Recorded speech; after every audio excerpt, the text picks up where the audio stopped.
नमस्कार, मैं आचार्य अनुपम जौली। मीन राशि वाले लोगों के लिए आगामी सप्ताह अर्थात 20 जुलाई से 26 जुलाई के बीच में ग्रहों का आपके जीवन पे प्रभाव और उसके समाधान को लेकर है। तो अगर मैं मीन राशि में सबसे पहले शुरुआत चंद्रमा की करते हैं और बाकी ग्रहों को फिर सिलसिलेवार समझते हैं आपके जीवन पे क्या प्रभाव डाल रहे हैं। तो चंद्रमा का सफर कन्या राशि से लेकर धनु राशि तक रहेगा और इस सफर के पड़ाव में कन्या राशि बहुत शुभ है और आपकी धनु राशि बहुत शुभ है। बस बीच में जो तुला राशि का सफर है वो थोड़ी सी चिंताओं का हो सकता है क्योंकि हमारे सब दिन एक समान नहीं होते। तो सप्ताह की शुरुआत अगर हम बात करें तो उसमें बिजनेस के नए ऑफर्स मिल सकते हैं, जीवन साथी का सहयोग प्राप्त हो सकता है, मौज शौक में व्यतीत हो सकता है। परंतु सप्ताह की शुरुआत सब कुछ नहीं होती। 21 जुलाई सुबह 7:55 से 23 जुलाई शाम 7 बजे तक चंद्रमा तुला राशि में होगा। इस समय शुभ कार्य हम लोग नहीं करते, नॉर्मली कोई बड़ा कार्य करने से बचते हैं। इसके बाद में करो, उससे पहले कर लो, कोई दिक्कत नहीं है। इस समय कभी कभार अचानक से हानि होने के योग बने रहते हैं। हानि हमारी 3 प्रकार की हो सकती है। शरीर की हानि, मतलब कोई एक्सीडेंट ना हो जाए। यहाँ धन की हानि, इसमें कभी कभी चोरी होने की संभावना रहती है चीजों की। और साथ में रेपुटेशन की हानि, वो सबसे बुरी होती है कि आप पे कोई लांछन लग जाए, कोई बात आ जाए। तो ये तीनों बातें खिन्नता प्रदान करती है जीवन के अंदर। तो ये 8वां चंद्रमा इस प्रकार की बात करता है, पर बाकी ग्रह इतने अच्छे हैं, उन पे चर्चा भी बाद में करेंगे। उसके बाद 9वां और 10वां चंद्रमा है। 9वां और 10वां चंद्रमा आपके भाग्य में उन्नति और कार्य क्षेत्र में उन्नतिदायक रहेगा। तो ये 2-3 दिन आपके चिंताजनक है। बाकी ग्रहों की बात करें तो आपके लंबे समय से एक चीज चल रही है, उसकी चर्चा आज कर लेते हैं। हो सकता है पास्ट में की या नहीं की। आपकी राशि में शनिदेव बैठे हैं और बड़ी मजेदार बात यह है कि ये शनिदेव आपकी इनकम के भी लॉर्ड है और ये आपके खर्चे के भी लॉर्ड है। तो इसका मतलब आपके जहन में चिंता किस प्रकार की है, इनकम कैसे बढ़े और खर्चा कैसे घटे। क्योंकि खर्चे हैं तो चिंता होती है। तो आपकी राशि से शनि का गुजरना इनकम को बढ़ाने के लिए आपको चिंतन करवा रहा है और खर्चे घटाने की चिंतन करा रहा है। इस शनि मंदिर में आप तेल चढ़ाओगे तो दोनों के रास्ते खुलने लग जाएंगे। ठीक है। बाकी ग्रहों की बात करते हैं तो पराक्रम का मंगल सबसे अच्छा ग्रह माना जाता है। देखिए, तीसरा घर होता है पराक्रम का, छठा घर होता है शत्रुओं का, 11वां घर होता है लाभ का। इन तीनों घरों में अगर पापी ग्रह बैठ जाए तो वो भी अपने आप में राजयोग ना होकर भी राजयोग जैसा हो जाता है, क्योंकि आपके कार्य क्षेत्र को मजबूत बनाता है। तो तीसरे घर का मंगल, क्योंकि मंगल मीन राशि के अच्छे ग्रहों में आता है, भाग्य का मालिक है, धन का मालिक है, पराक्रम में बैठा है और पराक्रम में बैठ के भाग्य को ब्लेस कर रहा है। तो ये मंगल इस समय बहुत ही अच्छी पोजीशन में है, आपके कार्य क्षेत्र में वृद्धि। ये बिजनेसमैन के लिए अच्छा है। जैसे कि मैं जब भी राशिफल बोलता हूं तो नौकरी वालों के लिए कुछ अलग बात करता हूं, बिजनेस के लिए अलग करता हूं। तो क्योंकि बिजनेस में खुद के सेल्फ बड़े निर्णय लेने होते हैं, तो सेल्फ बड़े निर्णय लेने के लिए मीन राशि वालों के लिए समय सर्वोत्तम चल रहा है। और सेल्फ निर्णय कब लेते हैं, जब आपको खुद को आत्मविश्वास हो। तो आपकी राशि का स्वामी बृहस्पति उच्च के चल रहे हैं। हालांकि 18 तारीख से वो अस्त भी हैं, पर अस्त होने से के साथ साथ उच्च के भी हैं और उनकी दृष्टि भी है, तो हम उसको अंडरएस्टिमेट नहीं कर सकते। आपका मनोबल उच्च का है, पराक्रम में मंगल है। तो ऐसा जो समय होता है वो बिजनेसमैन के लिए अच्छा होता है, क्योंकि बड़ी छलांग बिजनेसमैन लगाते हैं, तो उनके लिए समय अच्छा है। या कोई लोग खिलाड़ी हैं या इस तरह का जो जिनका फील्ड जॉब है, उनके लिए भी ये समय बहुत ही अच्छा हो सकता है। जो शॉर्ट जर्नीज करते हैं उनके लिए भी समय अच्छा है।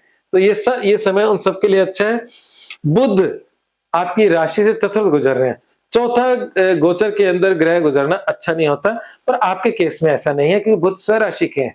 मीन राशि वालों के लिए बुध का चौथे में इतना बुरा नहीं होता, क्योंकि स्व राशि का है और ये सुख का भाव है।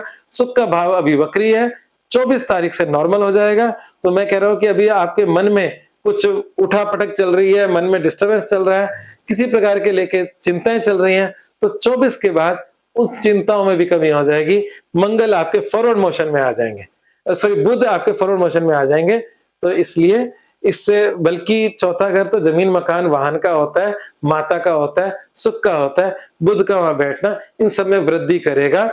कोई दूसरा ग्रह होता तो मैं शायद जरूर चिंताएं बताता, पर बुध अपनी राशि में वहां वृद्धि करेगा। शुभा वक्री अति शुभा। तो यहाँ पर बुध किसी भी ग्रह के, अच्छे बुरे ग्रह के साथ नहीं बैठा, अकेला बैठा है, तो वो उन्नतिदायक ही है। ठीक है। अब बात करते हैं गुरु और सूर्य की, जो आपके पंचम में है। तो यहाँ पर पंचम में उच्च का गुरु 2 चीजें कर रहा था और ये जून में चेंज हुए थे। बृहस्पति ये आपकी दोनों प्रकार की शिक्षाओं को ब्लेस कर रहे हैं। आपकी अगर कॉलेज शिक्षा है या आपकी हायर एजुकेशन जिसे हम एमए एमकॉम कहते हैं, दोनों शिक्षाओं को ब्लेस कर रहा है।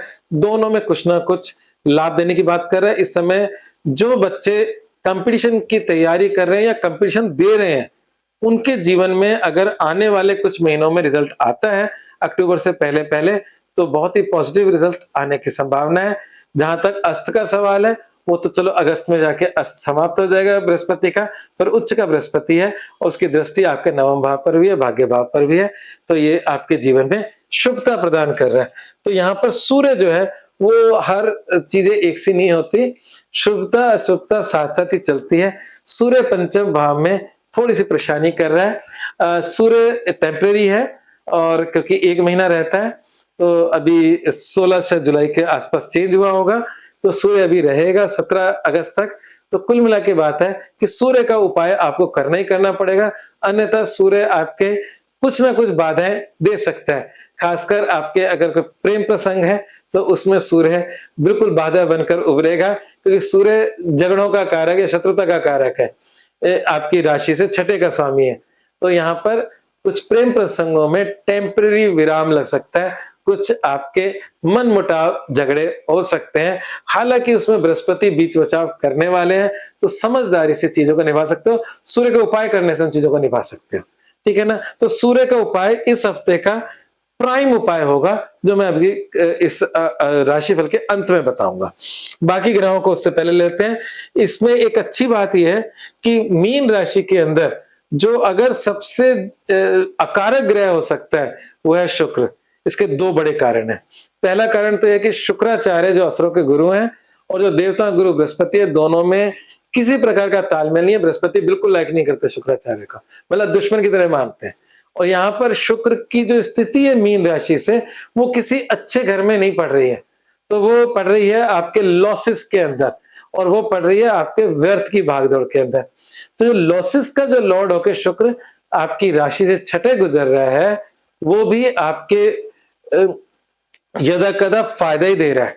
तो आप निश्चिंत रहें, 6ठे से गुजरता शुक्र आपको कई प्रकार के फायदे दे जाएगा। शुक्र केतु का यहाँ होना आपके शत्रुओं से आपकी रक्षा करेगा, इवन शत्रुओं को हानि भी प्रदान करेगा अगर आपसे कोई शत्रुता करता है। इस समय कोर्ट कचहरी शत्रुता और इस तरह के मामलों में आपका पक्ष अपर हैंड रहेगा, मजबूत रहेगा। तो ये था आपका राशिफल, जो मैंने कहा था कि उपाय सबसे अंत में दूंगा, तो उस उपाय की हम बात कर लेते हैं। तो उपाय के नाम पर जो सबसे जरूरी है, जो मैं समझता हूं, वो है सूर्य का उपाय। तो आदित्य हृदय स्तोत्र का आप पाठ करें, सूर्य को जल चढ़ाएं, ओम घृणी सूर्य नमः का जाप करें। इन तीनों में से तीनों भी कर सकते हो, और जो आपसे संभव हो वो जरूर उपाय करें। सूर्य का उपाय करना जरूरी है। आप गेहूं का या आटे का दान भी कर सकते हो, उससे भी आपको लाभ मिलेगा। दूसरा उपाय है माँ दुर्गा की उपासना करें। ये माँ दुर्गा की उपासना इस पूरे राशिफल में कहीं नहीं आ रही थी, उसको मैं समझाता हूँ क्यों बोल रहा हूँ। राहु लंबे समय से 12वें घर में है। जो लोग विदेश जाना चाहते हैं उनके लिए भी दुर्गा जी की उपासना अच्छी है, और जिनके व्यर्थ के खर्चे हो रहे हैं या उनके पास पैसा नहीं टिक रहा, उनके लिए भी माँ दुर्गा की पूजा बहुत ही अच्छी रहेगी। राहु का सबसे अच्छा उपाय है माँ दुर्गा की शरण में जाना। तो अगर मतलब चाहें तो दुर्गा सप्तशती के पाठ अपने घर में नवचंडी भी करा सकते हैं, उससे भी आपकी बहुत सारी समस्याओं का हल होगा। मूल मंत्र बन रहा है शत्रुहंता योग बन रहा है, मतलब आपके शत्रु इस समय आपके अंडर में ही रहेंगे, आपका पक्ष मजबूत ही रहेगा। आज बस इतना ही, धन्यवाद।